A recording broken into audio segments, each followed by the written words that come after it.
نحمدہ ونصلی ونسلم علی حبیبہ ورسولہ الکریم اما بعد فاعوذ باللہ من الشیطان اللعین الرجیم بسم اللہ الرحمن الرحیم۔ بعد حمد و ثناء رب جلیل و ہدیہ صلاۃ و سلام بر سید عالم آقائے دو جہاں، رہبر انس و جاں، شہنشاہ کون و مکان، حضرت محمد مصطفیٰ احمد مجتبیٰ صلی اللہ علیہ وآلہ وسلم۔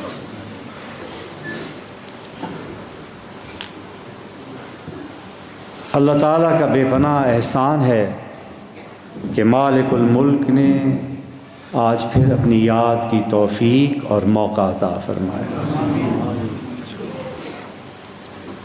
آپ لوگ دور دراز سے اس شدید موسم میں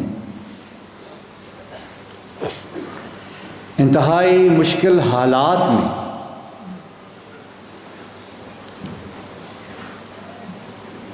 ہر قسم کی رکاوٹوں کو عبور کرتے ہوئے یہاں صرف اور صرف اللہ تعالیٰ کی رضا کے لیے جمع ہوئے۔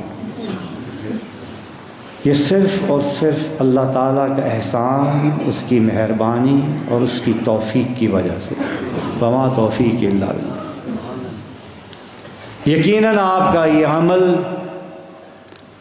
رب ذوالجلال دیکھ رہا ہے اور اس کا پورا پورا آپ کو اجر دے گا، کیونکہ اس کے دربار میں کسی چیز کی کمی نہیں ہے اور وہ کسی کا قرض نہیں رکھتا۔